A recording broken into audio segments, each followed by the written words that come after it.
Piezo transducers can make great speakers, but they can be difficult to work with. In this video, I will cover everything you need to know as I experiment with some of them.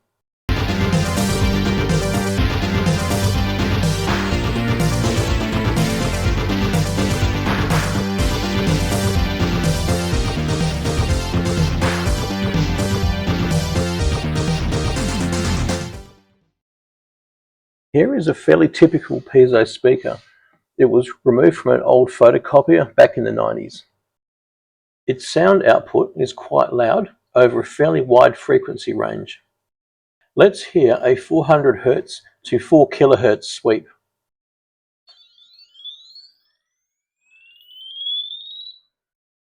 This sounded quiet because I've left the gain alone for the sound recordings, so you get a feel for how their loudness compares as I do different experiments.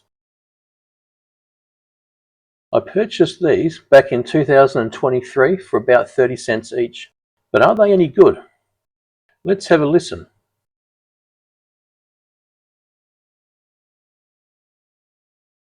Nothing. But why? Let's try printing a housing for it so that the piezo can resonate properly. Maybe that's the problem.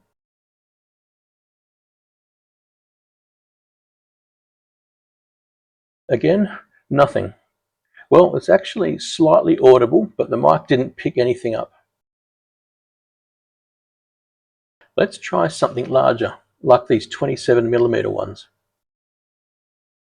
These are about the same price, but much larger. Again, I tested it, and again, it was too quiet for the microphone to pick up. So let's now try a resonant housing for the 27mm piezo.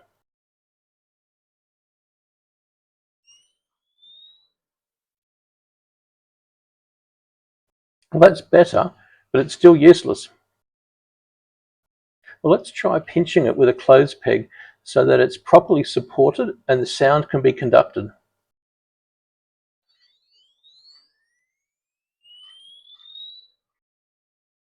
That's a lot better, so I think we're on the right track, but it still needs a lot of improvement. The piezo sits flat against the bottom of the housing with the top section pressing around the edges. But what if the whole unit was suspended with pressure around the outsides with the center completely free to vibrate? This ring will go into the housing just under the piezo, so the outer rim is sandwiched and the middle is floating.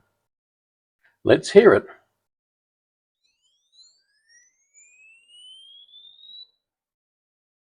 It's hard to tell, but it is louder.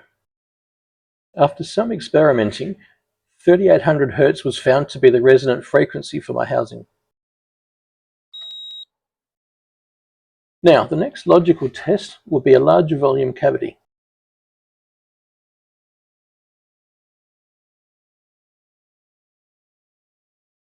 This one resonates at about 2300 Hz, and I did not need to use a clothes peg. What you see here is exactly what I used to make this sound. Considering the lack of support, this was a really good result. Now, let's play a tune. These are the notes used in the main riff from Temple of Love by the Sisters of Mercy. The commented numbers are the actual frequencies for the notes. The numbers being used are the notes on the closest octave to the resonant frequency.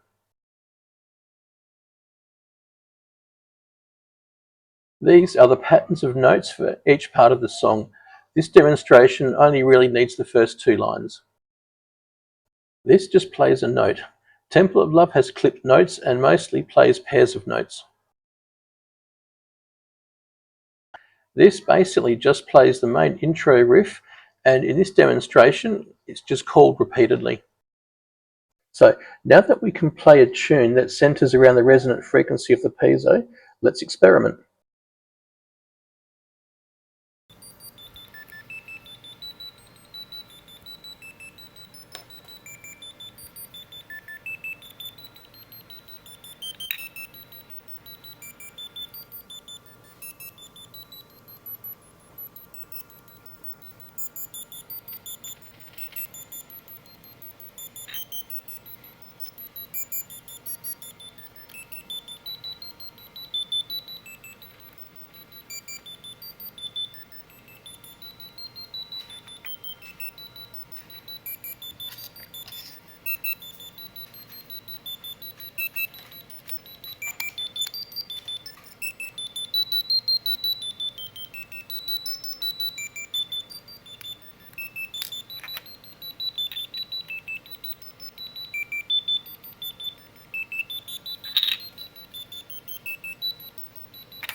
Let's think about what we have learned for a moment. Firstly, they have a very narrow resonant frequency range. When testing them across a frequency range earlier, we got this result.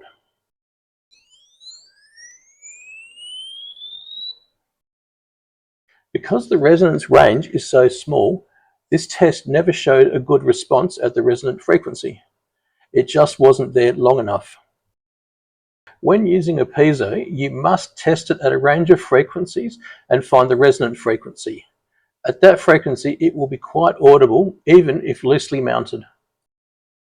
A piezo must be tightly mounted against a surface to transfer the vibrations properly. Mounting the piezo in an enclosure can improve the volume and extend the usable frequency range a little. Use a larger size piezo, such as 27 millimeters.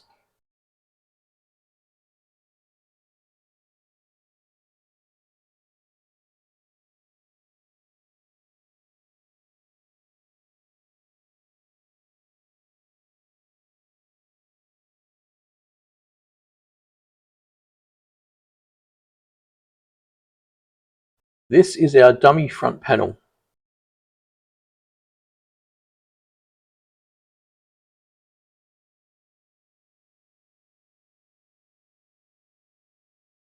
Now I'm getting the dimensions of the template.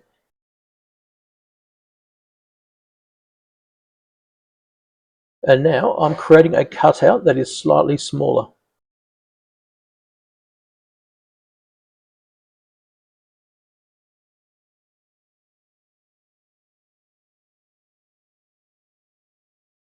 Next, I am aligning the cutout with the front panel in the position where it will be mounted.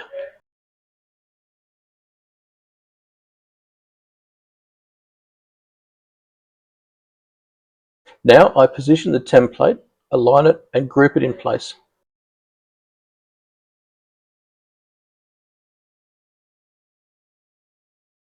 And that's it, done.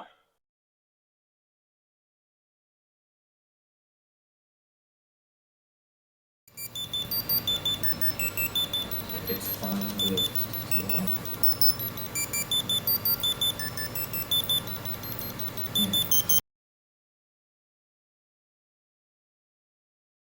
First, we tell it which GPIO pin the piezo is connected to. The piezo connects between that pin and ground. Next, we enable the serial interface and wait 2 seconds for it to be ready. The rest of the setup code is optional and just plays a jingle. Here's the loop. It starts by checking the serial buffer. Next, it reads in the string. Now, it checks if you type the word range. And if you did, it runs through from 400 Hz to 4 kHz, playing each frequency for 50 microseconds. If you didn't enter the word range, it expects you to have entered a frequency, and it will play that frequency for half a second. When you specify a duration like this, it will manage the timing in the background, returning execution back right away. This means that you can send a suitable length tone when something triggers without stopping your program while it's playing the tone. This is a really handy feature for simplifying your code.